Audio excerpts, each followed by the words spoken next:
Marilah berdoa dalam nama Bapa, dan Putra dan Roh Kudus. Amin. Allah Bapa Maha Pengasih, kami bersyukur kepadamu karena Engkau telah mencipta kami serupa denganmu. Pada kesempatan ini, kami hendak mendalami firman-Mu. Kami mohon, bukalah hati dan budi, agar sabdamu yang akan kami dengar dan renungkan dapat kami resapi dalam kehidupan kami sehari-hari. Syukur dan permohonan ini kami haturkan kepadamu dengan pengantaraan Yesus Putramu yang hidup bersama Dikau dan Roh Kudus, hidup dan berkuasa sepanjang segala masa. Amin. Inilah Injil Yesus Kristus menurut Santo Markus. Dimuliakanlah Tuhan. Injil Markus bab 8 ayat 22 sampai dengan ayat 26. Yesus menyembuhkan seorang buta di Betsaida. Kemudian tibalah Yesus dan murid-muridnya di Betsaida. Di situ orang membawa kepada Yesus seorang buta, dan mereka memohon kepadanya supaya ia menjamah dia. Yesus memegang tangan orang buta itu dan membawa dia keluar kampung. Lalu ia meludahi mata orang itu dan meletakkan tangannya ke atasnya dan bertanya, "Sudahkah kau lihat sesuatu?" Orang itu memandang ke depan lalu berkata, "Aku melihat orang, sebab melihat mereka berjalan-jalan, tetapi tampaknya seperti pohon-pohon." Yesus meletakkan lagi tangannya pada orang itu. Maka orang itu sungguh-sungguh melihat dan telah sembuh, sehingga ia dapat melihat segala sesuatu dengan jelas. Sesudah itu, Yesus menyuruh dia pulang ke rumahnya dan berkata, "Jangan masuk ke kampung."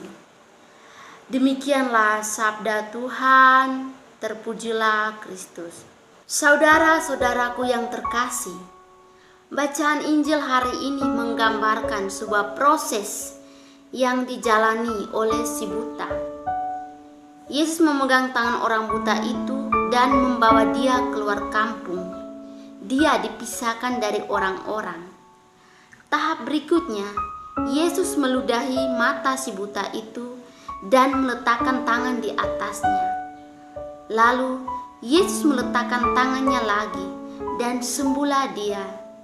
Setelah sembuh, ia tidak masuk ke dalam kampung. Saudara-saudaraku yang terkasih, kisah penyembuhan orang buta di Betsaida berlangsung bertahap. Kisah ini mengingatkan kita setidaknya untuk dua hal. Yang pertama, Yesus tidak pernah menyia-nyiakan orang yang datang dan memohon kepadanya. Dan yang kedua, segala sesuatu memerlukan waktu. Ada proses atau tahapan yang harus terjadi. Saudara-saudaraku yang terkasih, dalam hidup sehari-hari, terkadang kita sering memilih proses yang instan untuk segala sesuatu. Bila hal itu berkaitan dengan ajaran, maka itu akan menghasilkan pemahaman yang dangkal. Kuasa Tuhan dicurahkan apabila ada iman dalam setiap kita. Tuhan tidak ingin penyembuhannya menjadi pertunjukan umum. Hal ini juga menjadi peringatan bagi setiap kita, menjadi sebuah peringatan bagi setiap kita untuk tidak mempertontonkan mujizat kesembuhan. Terkadang Tuhan lambat menjawab berbagai permohonan kita karena Ia ingin mendewasakan iman kita. Semoga. Marilah berdoa.